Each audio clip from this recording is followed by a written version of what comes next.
No vídeo de hoje eu vou mostrar a você o mais portentoso ataque à democracia e aos direitos individuais, não só aqui no Brasil, como também na Rússia. Aqui no Brasil, a gente tem os afagos, todos caprichosos, do Supremo e do Janjo. O Supremo decidiu essa semana, de que acabou o sigilo bancário como nós conhecíamos antes. E ontem eles também debateram a respeito de finalizar o sigilo telefônico como nós conhecíamos antes, ferindo gravemente, assim, o artigo 5º de nossa Constituição, e eu vou mostrar para vocês terem realmente noção de como o Brasil está andando e para onde o Brasil está se dirigindo. Nessa edição eu também comento com você sobre os penduricalhos do suposto acordo que está rolando por aí no Congresso, né, sobre o impeachment de Alexandre de Moraes. Parece que tem um bafafá. Algumas correntes estão dizendo que a gente vai ter que trocar o projeto da anistia pelo pescoço lindo do nosso ministro Alexandre de Moraes. Mas parece que não é isso que está acontecendo. Carol de Tone fez uma live com o Deltan Dallagnol e a gente tem imagens. Nessa edição eu também comento com você sobre o Pablo Marçal, que teve lá na Bárbara do Te Atualizei, e em alguns momentos eu tive a sensação de que ele ia sair da caixinha, mas aí ele voltava rapidinho, porque a Bárbara se colocou, e claro, né, gente, quem tem Deus de verdade, você não tira onda, não tira onda. E eu separei um trecho que para mim é muito importante sobre o conhecimento da realidade do que acontece no Brasil, de Pablo Marçal. Fica aqui comigo até o final. Eu vou encerrar esse vídeo falando sobre o Toxoplasma gondii. Você já ouviu falar desse bicho? Então, ele é um parasita e quem falou sobre ele ontem foi o Elon Musk. Acabou rolando um print, né, no meu grupo de Telegram e estava lá o Elon Musk falando sobre Toxoplasma gondii. Eu vou explicar en passant sobre o que Elon Musk estava falando, e ele disse que esse parasita é perigoso para a democracia. Pedi o seu like logo agora no início do vídeo, compartilhamento nas redes sociais e nos grupos de Telegram e Zap ajudou nossa voz a chegar mais longe.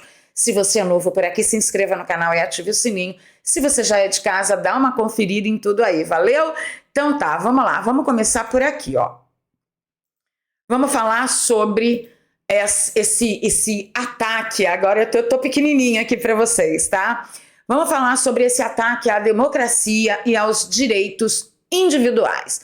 Rússia investirá 660 milhões de dólares na modernização da censura na internet. Veja, a Rússia vai investir esse tanto de milhão de dólar na censura, modernizar a censura, tá? O que eles vão fazer? Eles vão desenvolver e controlar e regular, né? Tudo lá é regulado pela estatal Roskilnadzor, e o sistema modernizado visa aumentar o controle sobre o conteúdo online, especialmente no bloqueio de utilização de VPNs russas de acessar mídia independente. Porque vocês sabem, né? Na época da tecnologia, quando um regime ditatorial que vai destruir os cidadãos daquele país se instala, a primeira coisa que o ditador providencia é o impedimento dos seus cidadãos enviarem notícias e também deles receberem notícias, porque, ao final de contas, o que tem que valer é a palavra do ditador, é a narrativa do ditador, é a história do ditador. E também apenas a mídia do regime pode falar, porque a mídia do regime é muito bem paga pelo ditador. Então, isso é um problema onde o regime está se fechando. Não sei se tem alguma coincidência ou alguma parecência com algum país com B que você conheça. Deve ser lá Butão e Bangladesh, no mínimo. Então, a Rússia, olha, está dizendo que vai investir 660 milhões de dólares na modernização da censura, porque se é que é para censurar, nós tem que ser bom nisso, tem que investir nessa modernização, certo? Certo. Isso é um ataque à democracia. Agora nós vamos a um ataque também à democracia através de um ataque aos direitos fundamentais individuais. STF decretou o fim do sigilo bancário no Brasil. E aí eu estou postando para vocês aí na tela um site que é especialista em contabilidade, é o Jornal Contábil, tá? E ele falou sobre esse assunto.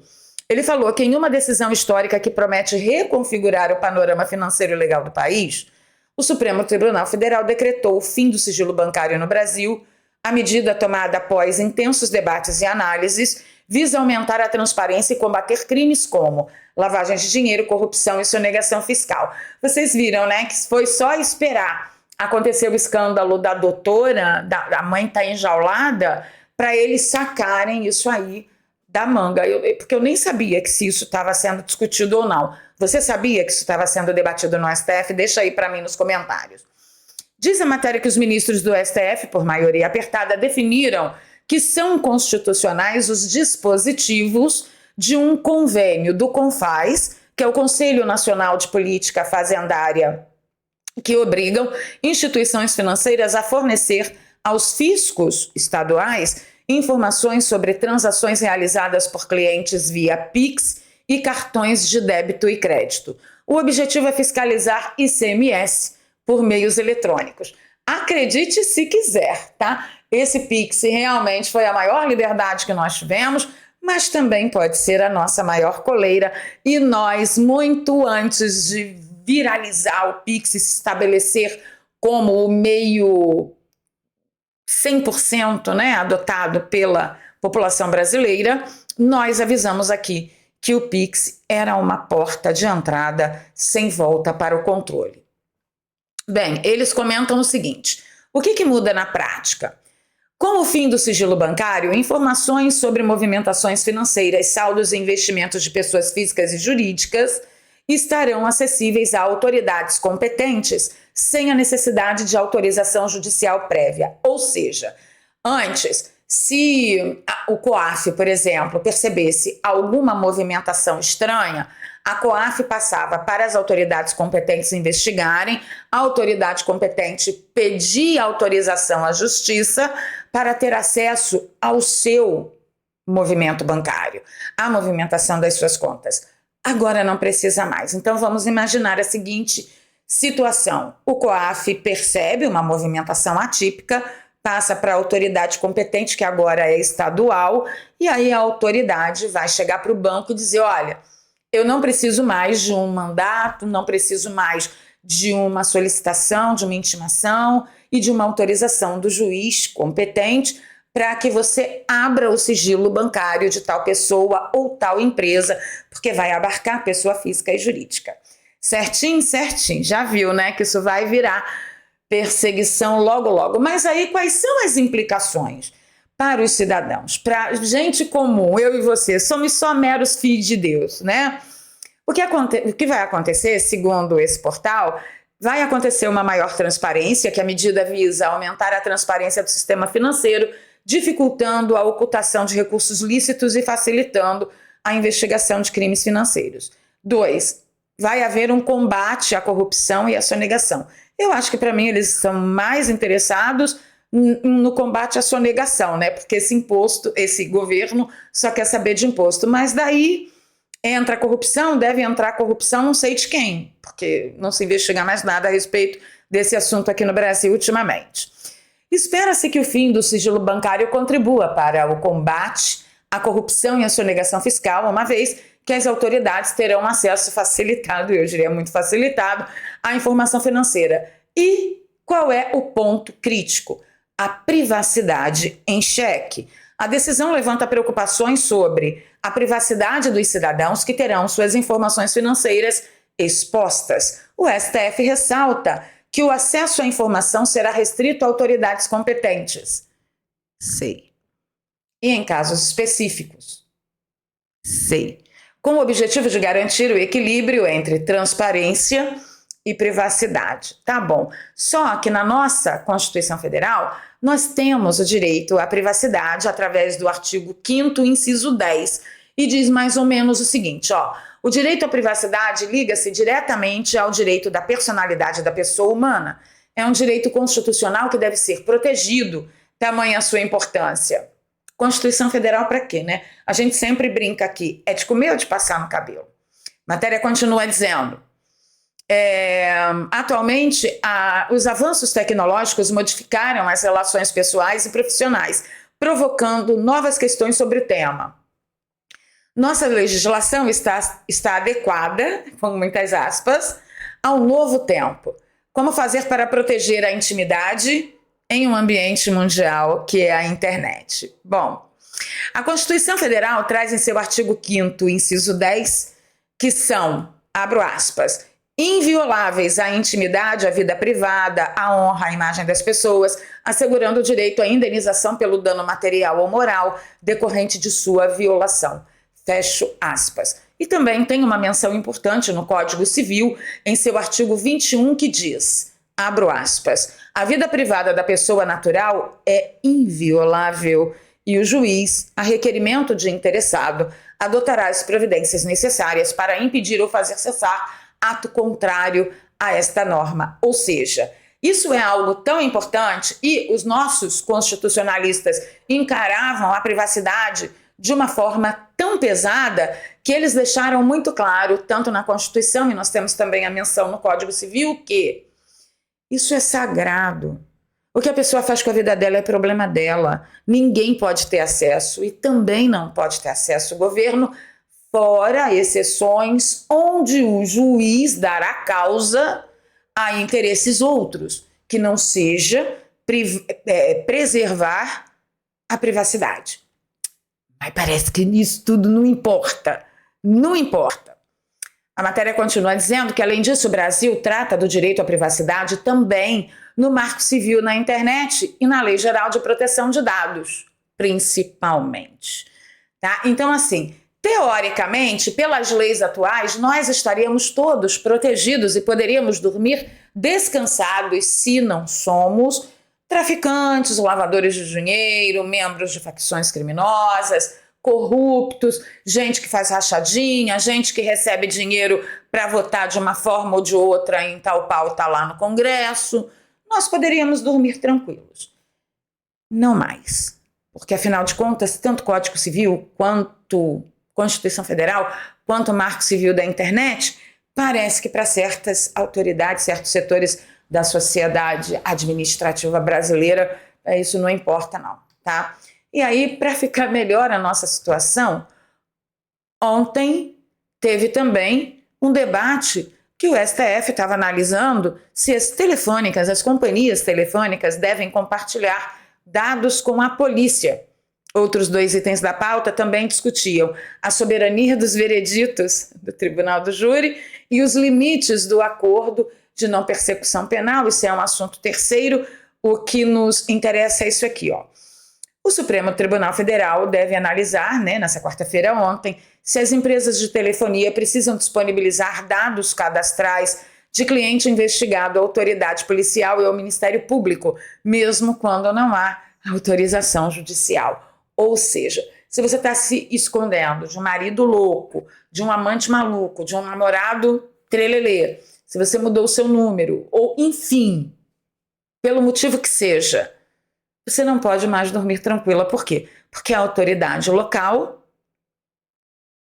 se o STF decidir por sim, a autoridade local terá acesso aos seus dados, aos dados do telefone.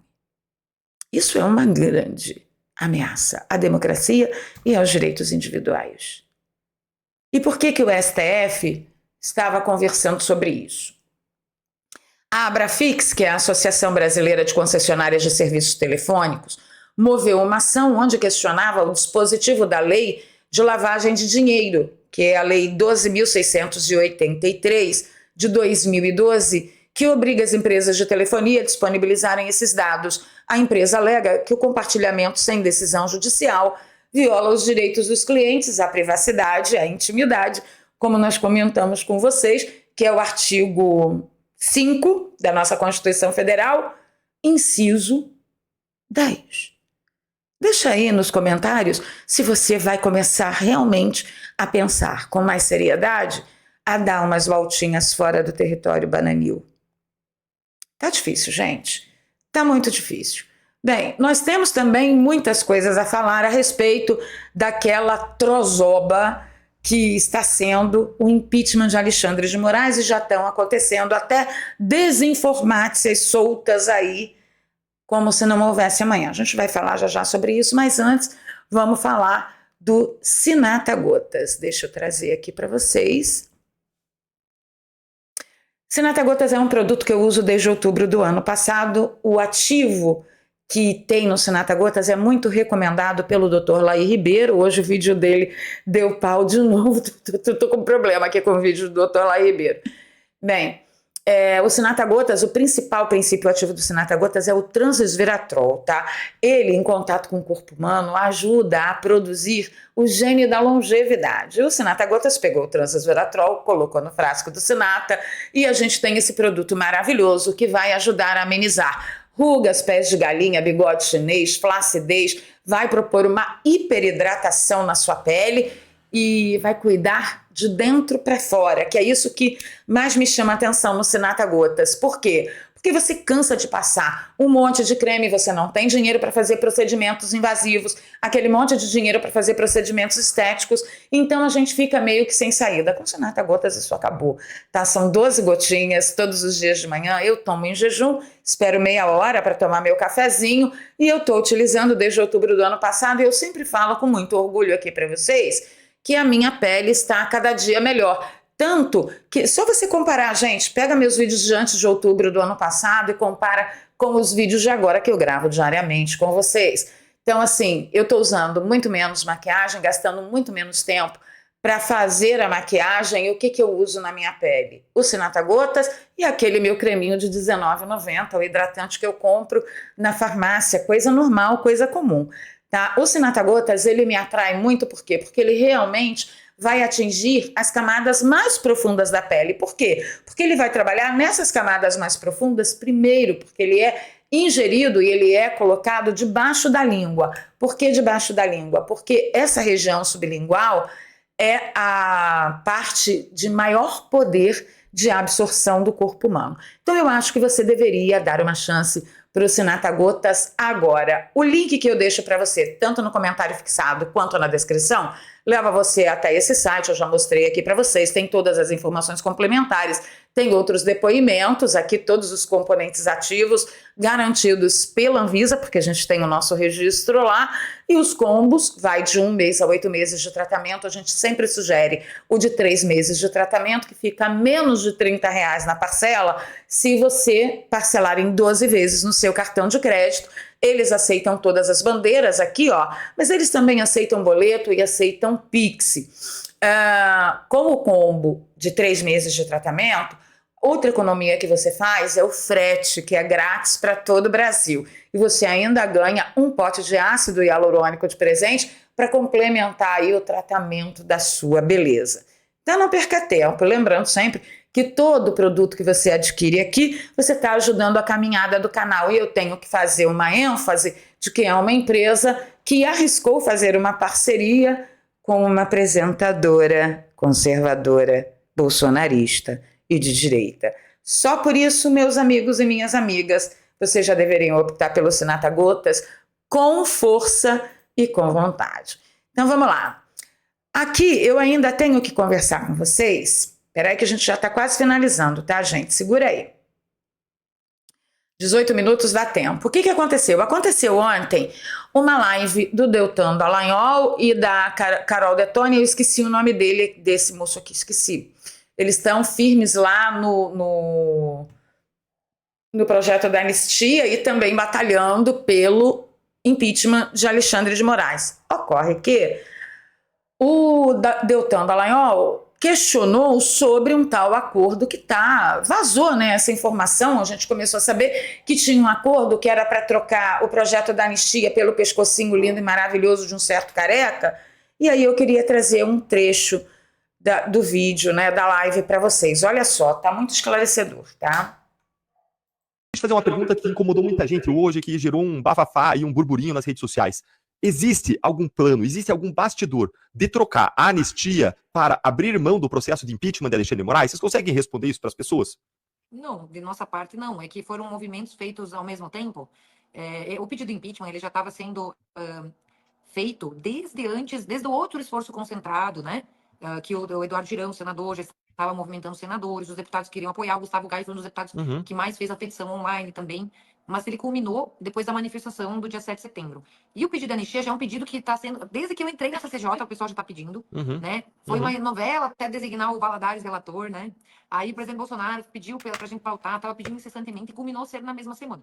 Mas não há nenhuma ligação entre as duas coisas. De minha parte, pelo menos, não há nenhuma ligação, não há nenhum pedido nesse sentido. E da tua parte, Valadares? Não, zero. Absolutamente. Eu acho que fuxico, fofoca. São dois importantes temas que bom. culminaram na mesma semana, mas é um anseio da população em geral, né? Apesar deles terem uma ligação, assim? porque é um dos motivos que a gente arrolou lá na... Bem, eu acho que deu para entender, né? A Carolina Detoni está dizendo que não foi por isso, tudo por acaso, e o outro deputado falou que achava que era fuxico. Bem, não me pareceu, pelo menos, que foi startado o pautar na CCJ o projeto da anistia na mesma semana que o impeachment foi pelo menos cabível, que isso tenha sido combinado. Mas, porém, não obstante, todavia, eu acho que esse tipo de proposta para negociação pode ser sim oferecida em algum tempo lá pelos nossos queridíssimos, ilustríssimos, supremíssimos. Vamos avançar aqui que eu quero falar de Pablo Marçal na Bárbara do Te Atualizei. Quem não assistiu, perdeu. Eu queria ter feito esse comentário ontem de manhã, mas eu não tive condição de gravar, eu estava com a minha vista muito sensível e eu quero trazer só esse trecho aqui. Do Pacheco. Eu não quero arrancar uma declaração sua, eu quero saber a sua opinião. A opinião Você é simples, todo exagero, ninguém. Quem é o Supremo é quem? O povo. O povo é Supremo. O povo consegue fazer isso? Só se for lá pro parlamento agora. Mas aí vai ser todo mundo preso, vai ser uma invasão, ato antidemocrático. Não, ficar lá acampado. Não, tem que ficar acampado lá na... Ele está dizendo que para resolver esse problema dos exageros do Supremo tem que ir todo mundo lá para frente do STF, lá para frente do Parlamento, do Senado e acampar lá. E ele insiste nessa teoria. Por quê? Porque a gente fez do Pacheco. Eu não quero arrancar uma declaração sua, eu quero saber a sua opinião. A opinião é simples, todo exagero, ninguém. Quem é o Supremo é quem? O povo. O povo é Supremo. O povo consegue fazer isso? Só se for lá pro parlamento agora. Mas aí vai ser todo mundo preso, vai ser uma invasão, ato antidemocrático. Não, ficar lá acampado. Não, tem que ficar acampado lá na porta. Por quê? Porque a gente fez do Pacheco. Eu não quero arrancar uma declaração sua. Tem que ficar acampado lá na porta. Pergunta: em que mundo Pablo Marçal estava nos últimos 2 anos? Em que mundo? Porque realmente, se for todo mundo para lá, ficar acampado lá, vai todo mundo preso. É simples. É muito simples. Certinho? Então, assim, façam os julgamentos de vocês, tá bom? E olha, Pablo Marçal disparou nas pesquisas aqui em São Paulo.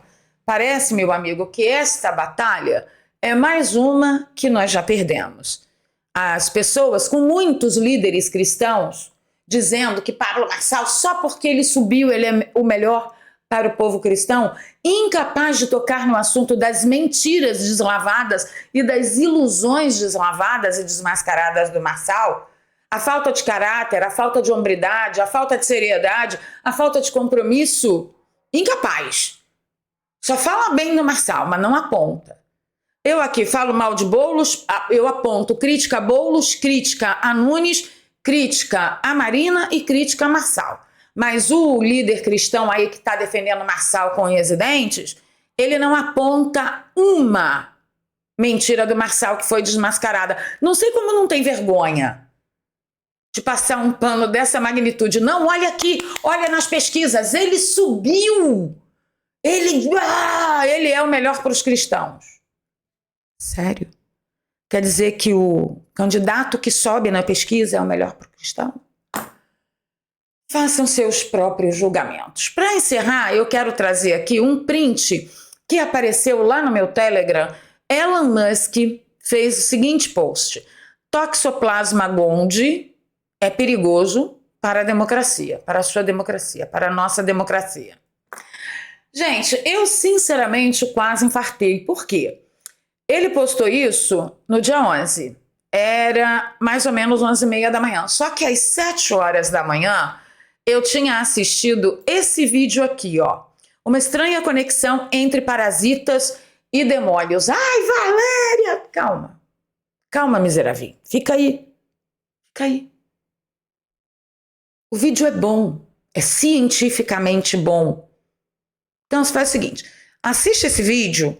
É do canal Ciência de Verdade, do professor Afonso. Ai, mas o cara é um louco, é terraplanista. É, mas ele é um cientista. Ele é um cientista.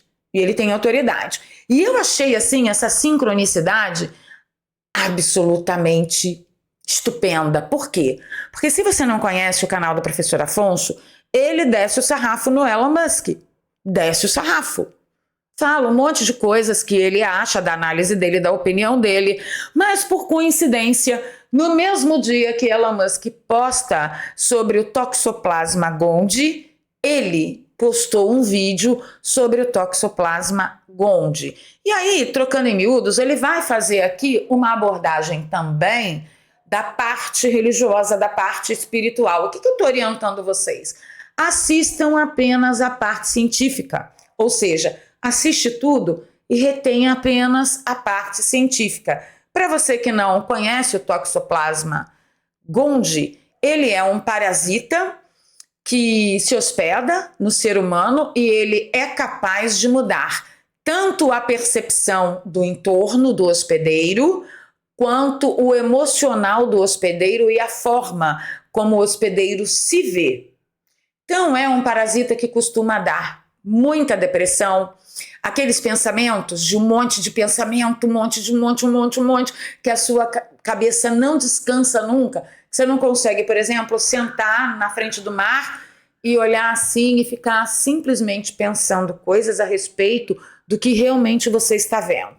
Você está aqui, a mente está lá na tonga da mironga do caboletê. Muita gente vai chamar isso de ser workaholic e borderline e tal. Sim, tem todos esses diagnósticos, mas tem também um diagnóstico que geralmente não é ponderado na medicina aqui no Brasil, que é a desparasitação do ser humano. Não à toa, nossas avós, você que tem mais ou menos a minha idade vai saber, não à toa nossas avós, pelo menos uma vez por ano, dava aquele monte de remédio de vermes pra gente, lembram? Por quê? Porque isso era uma tradição na sociedade antiga, na sabedoria antiga. E agora isso foi jogado por ralo. Ah, Valéria, mas antes era justificado porque a gente não tinha esgoto, tinha muito menos e tal, não tinha as vacinas e agora não precisa mais. Será que não precisa? Agora você me explica que sincronicidade é essa, professor Afonso, fazer esse vídeo, postar esse vídeo no mesmo dia que a pessoa que ele mais esbrega, que ele mais critica, que ele mais fala mal, que é o Elon Musk, posta o comentário sobre esse assunto. Explica aí para mim nos comentários e me diz o que você acha. Bom, vou aguardar você ir lá no professor Afonso, assistir esse vídeo, é a estranha conexão entre parasitas e demônios, e voltar aqui para me dizer o que vocês acharam. Precisamos nos preocupar? Não precisamos? E na sua casa, você faz a desparasitação temporária, né, de tempos em tempos aí, com os seus pequenos, com os seus idosos e até mesmo vocês adultos? A minha avó dava só para as crianças. Minha mãe, que já está mais ligada do que tudo na vida, ela não perdoa nem os adultos, meu filho. Eu tomei muito chá de losna quando era criança, tá? Mas na época da minha mãe, quando eu já era adulto, era aquele monte de remédio de verme. Põe para dentro, põe para dentro, põe para dentro. Não à toa também, aqui na minha família, nós desenvolvemos a tradição de consumirmos ivermectina, que é um remédio sem contraindicação e tal, para o tratamento das bichas, como minha avó falava, das lombrigas, dos vermes e dos parasitas.